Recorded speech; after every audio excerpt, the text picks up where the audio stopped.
Assalamualaikum warahmatullahi wabarakatuh. Salam sobat hobi bola. Timnas Indonesia ditahan imbang 0-0 alias tanpa gol oleh tamunya Tanzania dalam laga uji coba pada hari Minggu tanggal 2 Juni kemarin di Stadion Madia Jakarta. Nah, yang perlu kita ketahui bahwa pertandingan uji coba ini tidak termasuk dalam kalender FIFA, jadi tidak ada penambahan atau pengurangan poin dari hasil pertandingan ini karena pertandingan ini bertajuk training match, di mana pertandingan ini digunakan untuk mengukur kondisi dan performa para pemain, karena memang di pertandingan tersebut pelatih Sintayong menurunkan 21 pemain silih bergantian di pertandingan tersebut, di mana memang di pertandingan tersebut timnas kita tidak bisa atau tidak berhasil menang melawan Tanzania ya. Walaupun begitu, tetapi balik lagi karena memang pertandingan ini hanya bertajuk sebagai training match, dari awal pelatih Sintayong mengatakan kepada kita para pecinta sepak bola untuk tidak mengharapkan hasil lebih di pertandingan ini, karena sudah jelas di pertandingan ini hanya untuk uji coba, yaitu mencoba-coba skema dan tentunya mencoba seluruh pemain timnas untuk melihat bagaimana performa dan fisik para pemain. Di pertandingan tersebut pelatih Sintayong menurunkan starting line up dengan formasi 3-4-3. Di penjaga gawang ada Errando Ari, 3 center back ada Rizky Ridho, Jordi Amat, dan Sandy Walsh. Lalu di 2 wingback kanan ada Asnawi Mangkualam, di wingback kiri ada Shane Patinama, 2 gelandang ada Ivar Jenner dan Tom Hai. Lalu 3 penyerang diisi oleh Marcelino Ferdinand, Ragnar Oratmangun, dan Rafael Struijk. Kita bisa melihat di pertandingan tersebut timnas Indonesia menguasai jalannya pertandingan dan bermain sangat-sangat ofensif ya.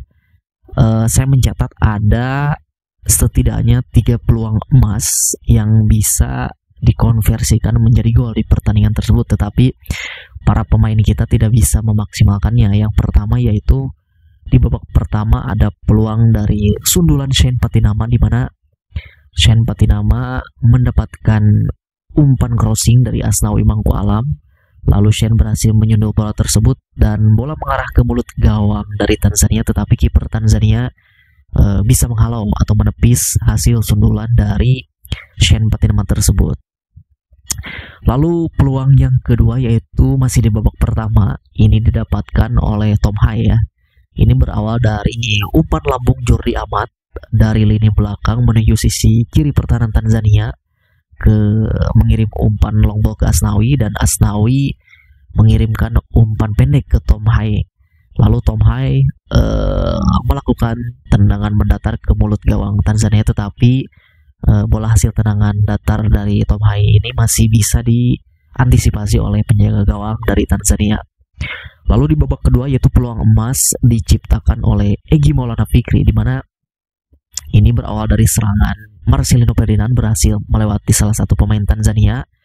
Lalu Marcelino mengirim umpan ke mulut gawang dan hasil umpan tersebut berhasil disambut oleh Egy, tetapi bola hanya membentur dari mister gawang dari penjaga gawang Tanzania ya. Sehingga dalam 90 menit ini timnas kita tidak bisa berhasil mengkonversikan peluang-peluang itu menjadi gol ya.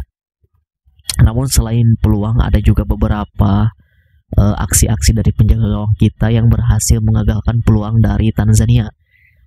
Yaitu di babak pertama Errando Ari berhasil mengagalkan peluang dari hasil serangan balik Tanzania ya. Ketika itu Tanzania melakukan serangan balik, lalu hasil dari tendangan pemain Tanzania itu bisa ditepis oleh Errando Ari.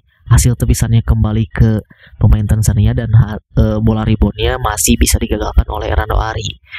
Lalu di babak kedua kiper pengganti Muhammad Adi Satrio juga berhasil menunjukkan kelasnya, berhasil melakukan save yang cukup baik ya, dimana pemain dari Tanzania berhasil melakukan serangan balik cepat, berhasil melewati seluruh pemain timnas Indonesia, dan pemain dari Tanzania ini berhadapan one on one dengan Muhammad Adi Satrio, tetapi Muhammad Adi Satrio ini berhasil mengagalkan peluang emas dari Tanzania tersebut. Nah, tentu ini kedua penjaga gawang kita ini membuktikan bahwa memang kedua penjaga gawang kita ini layak untuk bermain di level timnas senior ya. Nah, selepas pertandingan di dalam konferensi pers, pelatih Sintayong mengatakan memang belum puas ya dengan hasil pertandingan ini, belum puas dengan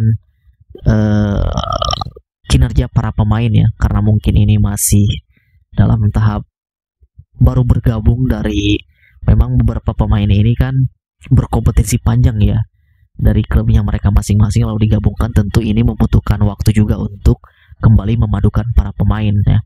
Tetapi pelatih Sintayong melihat bahwa memang para pemain kita ini seperti kelelahan ya, tetapi Sintayong ini tidak khawatir karena dalam beberapa hari ke depan tentu ini performa dari para pemain akan meningkat, karena setelah pertandingan hari Minggu kemarin melawan Tanzania, di hari ini, hari Senin tanggal 3 Juni, para pemain akan melaksanakan recovery secara full ya, karena di hari Senin ini tanggal 3 Juni tidak ada jadwal latihan, ini khusus untuk istirahat full untuk para pemain.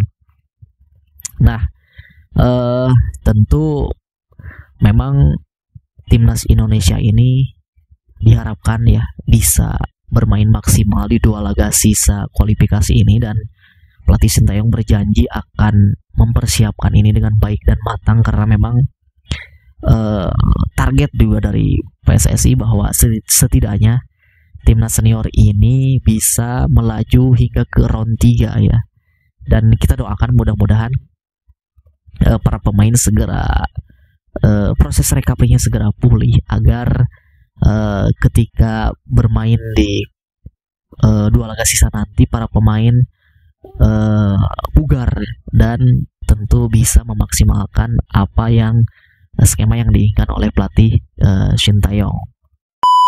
Dari hasil pertandingan melawan Tanzania ini, menurut sudut pandang saya ada beberapa hal mungkin yang bisa dipetik oleh pelatih Sintayong dan juga para pemain timnas Indonesia, yaitu apa saja. Yang pertama, tentu ini adalah penyelesaian akhir ya, dimana kita tahu di pertandingan melawan Tanzania tersebut timnas kita bermain dengan ofensif, berhasil mengurung pertahanan dari Tanzania, tetapi para pemain kita ini tidak bisa memaksimalkan peluang yang ada atau tidak bisa mengkonversi peluang-peluang itu menjadi gol. Tentu ini harusnya menjadi PR dari Sintayong, apalagi nanti di pertandingan kualifikasi Piala Dunia melawan Irak dan Filipina ini, tentu peluang-peluang itu harus bisa dimanfaatkan ya, karena memang ini adalah dalam laga uji coba, dan dalam laga sungguhan nanti tentu penyelesaian akhir itu harus benar-benar matang. Tentu ini harus dievaluasi oleh pelatih Sintayong, bagaimana caranya para pemain bisa memaksimalkan peluang, terutama ketajaman dari lini belakang, lini depan. Lalu yang kedua yaitu adanya celah dari sisi kanan ya, dari sisinya Asnawi dan Sandy Walsh. Memang kedua pemain ini kerjasama dari kedua pemain ini untuk sisi penyerangan mereka cukup baik, cukup bagus, dimana kerjasama dari Sandy Walsh dan Asnawi ini ketika melakukan serangan, mengobrak-abrik pertahanan dari sisi kiri Tanzania ini cukup bagus dan membuat sisi kiri Tanzania kerepotan. Tetapi masalahnya adalah ketika transisi bertahan ya, ketika para pemain kita tidak bisa memanfaatkan peluang, lalu itu dimanfaatkan oleh pemain Tanzania untuk melakukan serangan balik. Nah, serangan balik Tanzania ini rata-rata itu mereka dilakukan di sisi kanan pertahanan kita, yaitu di sisinya Asnawi dan Sandy Walsh. Terkadang memang Asnawi dan Sandy Walsh ini sering terlambat untuk turun. dan tentu ini menjadi bahan evaluasi juga. Semoga nanti ke depannya komunikasi dari antar pemain ini berjalan cukup baik, karena STI juga sedikit menyentil di pertandingan tersebut. Komunikasi antar pemain ini masih begitu kurang gitu ya. Itu yang kedua. Yang ketiga yaitu adalah kurang maksimalnya kita dalam memaksimalkan bola-bola atas ya. Nah, tentu ini juga perlu dipertimbangkan oleh pelatih Sintayong.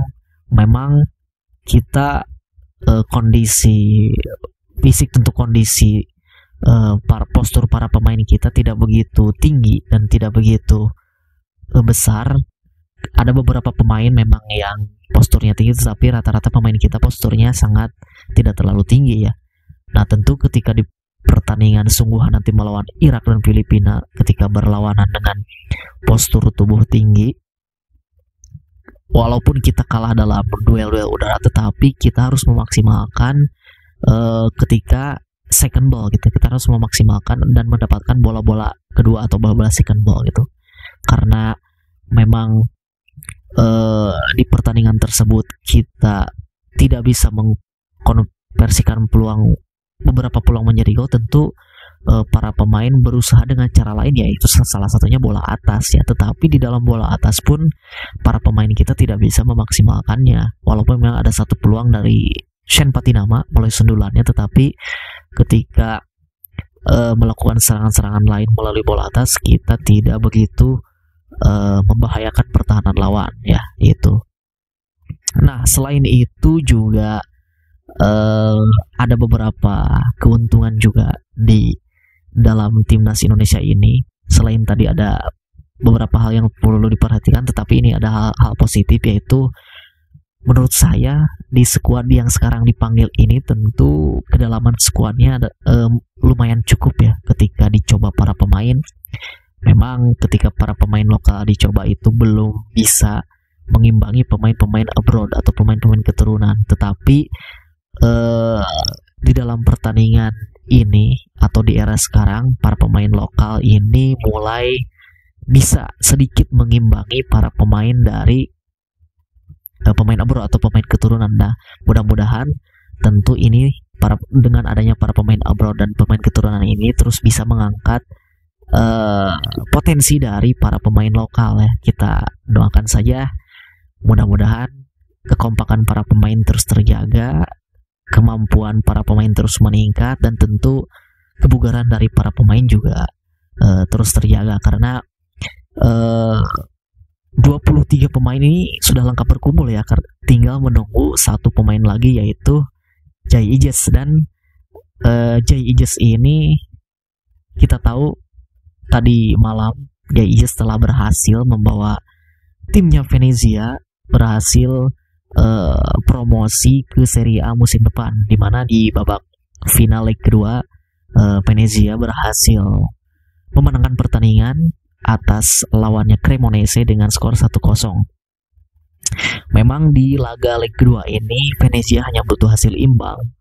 Walaupun di leg pertama bermain imbang 0-0, di leg kedua Venezia hanya perlu bermain imbang. Kenapa Venezia lolos ketika bermain imbang? Karena ini ketika bermain imbang nanti dikembalikan ke klasmen akhir di kompetisi reguler ya.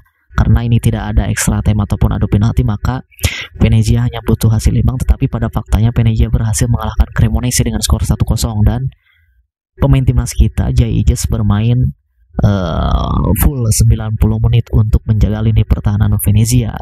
Dan tentu ini menjadi sejarah juga ya. Jai Ijes akan menjadi pemain pertama Indonesia yang bermain di Serie A musim depan. Ini juga sekaligus menjadi kado ulang tahunnya Jai Ijes, bertepatan dengan ulang tahun dia yang ke-24, dengan berhasil membawa timnya lolos ke Serie A musim depan. Ini sungguh-sungguh luar biasa ya. Tentu Jai Ijes akan bergabung secepatnya ke timnas sekitar hari ini mungkin atau besok tanggal 4 Juni bisa secepatnya bergabung ke timnas Indonesia, tetapi mungkin tidak akan dulu bermain melawan Irak ya. Mungkin akan disimpan oleh pelatih Sintayong dan bisa bermain ketika melawan Filipina. Dan tentu ya kita harapkan sekali lagi para pemain kita bisa menjaga kondisi kebugarannya agar bisa memaksimalkan 2 laga sisa ini. Ya kalau bisa kita sapu bersih kemenangan gitu ya. Kita dukung terus, kita doakan saja semoga timnas kita bisa berhasil lolos ke ronde ketiga kualifikasi Piala Dunia 2026 zona Asia. Itu saja dari saya. Terima kasih, sampai jumpa lagi di video selanjutnya.